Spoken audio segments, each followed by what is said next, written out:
Пришли в университет, а попали на литературный бал. Большую перемену филологический факультет решил посвятить Александру Пушкину, основоположнику современного русского языка. Кстати, мероприятие так и называется.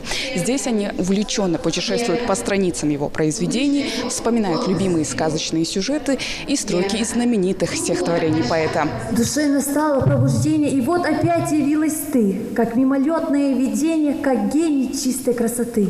Этими знакомыми всем с детства строками открывают Пушкинскую неделю студенты филфака. За свою недолгую жизнь мастер слова написал роман в стихах, 12 поэм, 15 прозаических и драматических произведений, больше 700 стихотворений. И даже спустя больше 200 лет со дня рождения поэта его цитируют, перечитывают, им вдохновляются.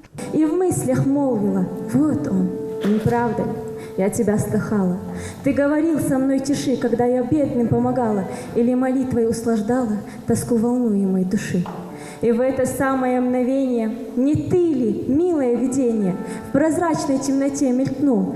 Празднуют День Пушкина не только кафедра русского языка, но и те, кто изучает немецкий, английский, ну и, конечно, ингушский. Каждый вносит что-то свое. Юмористические сценки, веселые игры, вопросы на знание биографии поэта. Здесь даже решили исполнить как песню самые популярные стихи поэта. Если поют Есенина, почему нельзя и Пушкина, отмечают студенты.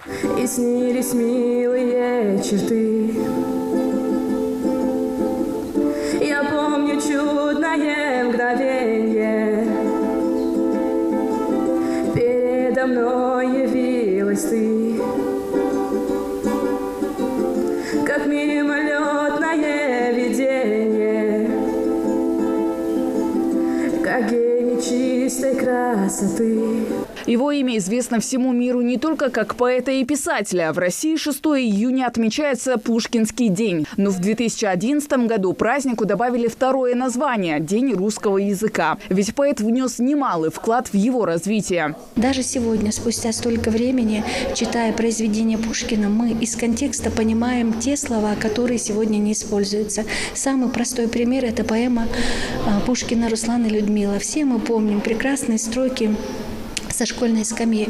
У лукоморья дуб зеленый, золотая цепь на дубе том, и днем и ночью кот ученый все ходит по цепи кругом. Золотая цепь – это неполногласие старославянское. Русский язык – это несравненно очень богатый язык, который невозможно, мне кажется, сравнить с какими-то другими языками. С английским языком, конечно, у них огромное количество различий, хотя бы потому, что английский язык, откровенно говоря, по словарному запасу очень сильно уступает русскому. Мы можем одно предложение сказать 1000 разных способами, и мне кажется, это прелесть русского языка именно в этом и заключается. С появления на свет писателя прошло 223 года, но он до сих пор любимый. Его день рождения отмечается как всенародный праздник. Пушкин погиб в 37 лет, но успел оставить после себя богатое наследие. Мое самое любимое произведение из репертуара русского поэта Александра Сергеевича Пушкина – это произведение, точнее поэма Евгений Онегин.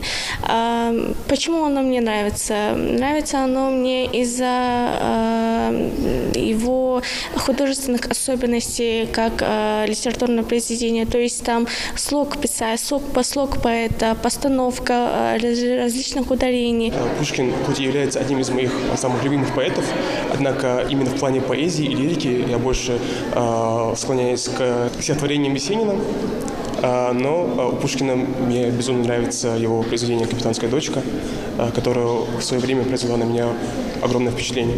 Однако на этом праздник не заканчивается. В Ингу запланирован большой цикл мероприятий, посвященных Александру Сергеевичу. Пушкинская неделя. Хавгазикова, Мухаммад Даскиев. Новости 24.